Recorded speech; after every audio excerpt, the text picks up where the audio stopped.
Honorable Tiamo, are you still with us? No. Okay, can I hand over to Honorable Lonzi?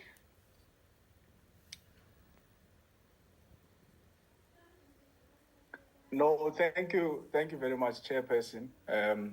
I think I must start by introducing myself to the Minister. Minister, my name is Sihle Lonzi, Member of Parliament, deployed by the Economic Freedom Fighters. And I'm introducing myself, Chair, because I don't know this minister.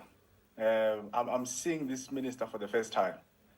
When a 13-year-old girl gave birth in Seshego Hospital in Limpopo, teenage pregnancy, I never saw the face of this minister.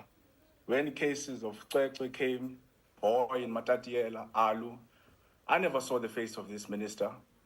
When last year, between I think October, December or so, there were more than 120,000 reported cases of teenage pregnancy in KZN, in Gauteng, Limpopo number 3, and I think Eastern Cape number 4. I never saw the face of this minister.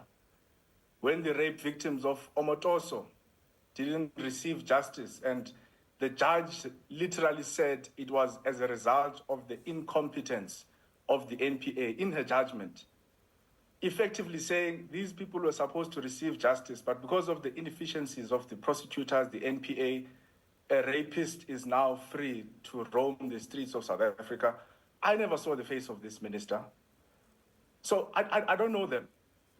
And I think really that then calls to question what makes this, if it is not grandstanding, if it is not populism, if it is not selective activism, why must Parliament be dragged to this particular case, which members have correctly said that perhaps if you are looking at cyberbullying, it can form within the ambits of the Portfolio Committee on Communications, Digital Communications, and the likes.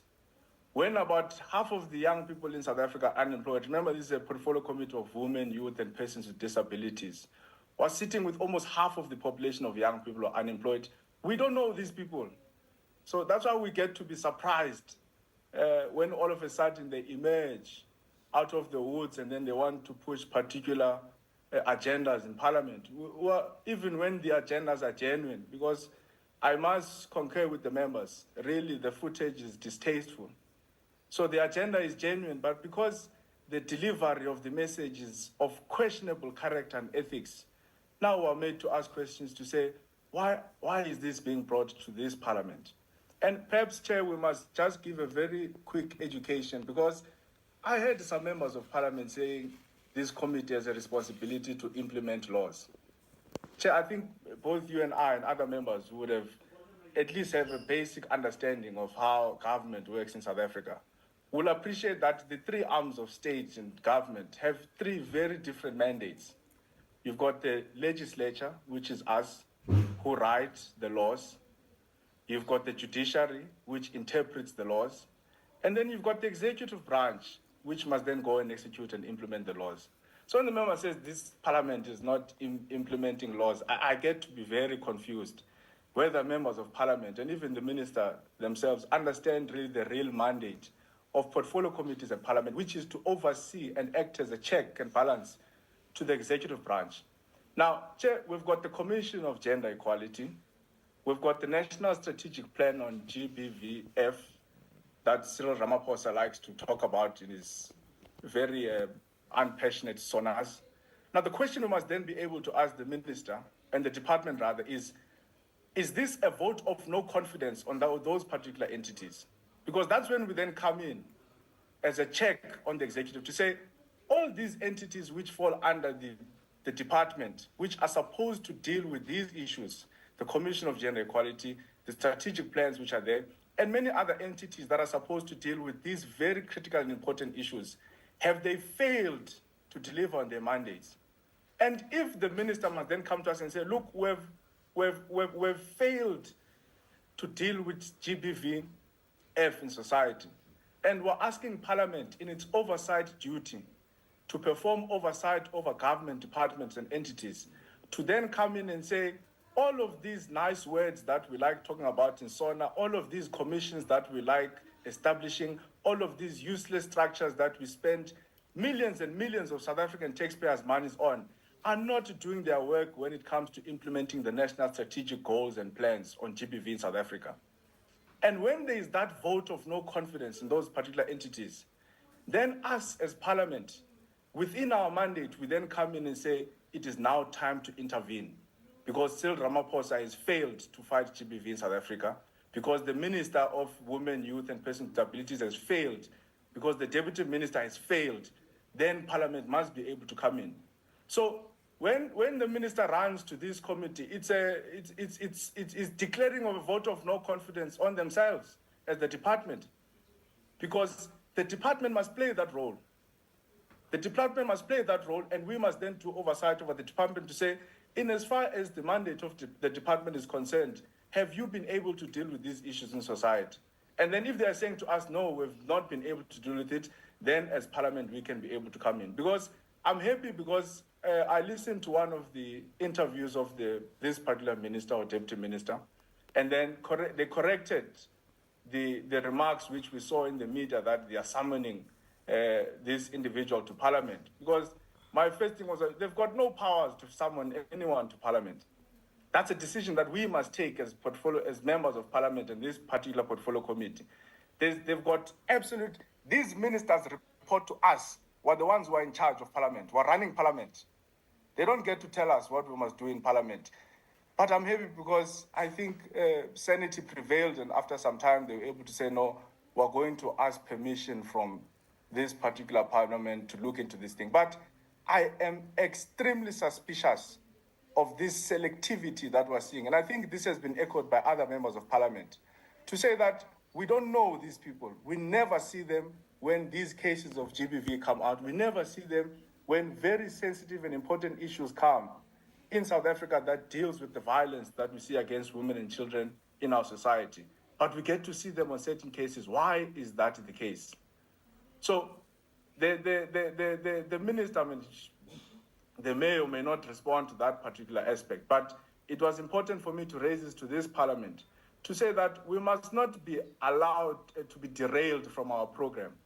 We've got a very clear program as this parliament chair. We know what our mandate is. We know what it is that we want to achieve. We've already resolved, by the way, even before the department had resolved, to say that we're going to go to Matatiela and look into that particular aspect in Xwekwe.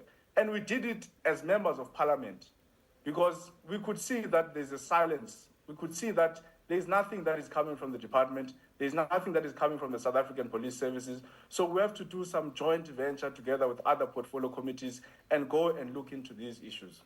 So I take exception, not to the case itself, because it's a very important case, and we condemn what happened there. But I take exception because the characters which are presenting these cases in parliament are not only, don't understand parliament processes, or if they understand them, they just undermine them. But they are also very selective in the types of cases that they want to bring before this parliament. And then perhaps, Chair, in closing, I would be interested to know from this minister, because we've been engaging with this case, even in our media platforms and even in many other engagements that we've been having.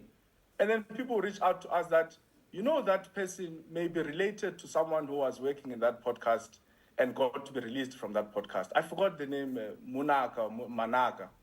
So I wonder if you've got any commentary to make to that effect, to say, do you have any prior relations with people who either worked or worked in that podcast? And if that is the case, would that then not be the reason why you want to elevate certain issues of GBV above the other more important issues, or rather not more important, equally important cases of GBV which are there? Do we not wish that Xwekwe's mother had a friend in ANC politicians or had friends in higher places? Do we not wish that the 13-year-old teenage pregnant girl from Sishiko had friends in higher places who could elevate their cases to parliament? Do we not wish that the victims of rape of Omotoso had friends in ANC politicians and friends in higher places who could take and elevate their cases to such institutions? Do we not wish the many women and children in South Africa who are ignored, who are neglected, who are overlooked, had friends in higher places or relatives in higher places who would be able to elevate their issues to be discussed at this level? It doesn't happen. We don't see it happening. So I take exception. I think these are very questionable characters which are bringing these cases before Parliament. If this portfolio committee chair, which I would support, by the way, wants to look into this matter, I think we must do it independently as a portfolio committee without any outside influence from people who are coming from this ministry or this department, because they've not shown us any intention of resolving the genuine issues which are affecting women and children in South Africa. But they want to nitpick and choose certain cases because perhaps it becomes personal to them because they are related or they've got friendships with one or two of these South African celebrities. So I submit my submissions and comments. Thank you, Chair. Taking from this, I think there's so much that ministers and deputy ministers should be doing for them to be recognized on the ground by just, just by umphakathi, because if someone who is in parliament and is going to say, I don't know this deputy minister, we don't know if Mr. Lonzi was saying like sarcastically or was saying in a manner that we don't know you because you only, appear selectively on matters that are selective, or really he doesn't know him, doesn't know her at all. So yeah, but again, and Mr. Lonzi goes on to say this is a selective advocacy. So at the end of the day, the committee closed off by voting, and there was, I think, about 7 who were against, and I don't know if it's 4 who were for Macg to be summoned to Parliament. And yeah, that's how it ended. But let me know what you think on the comment section. I really would like to hear your thoughts.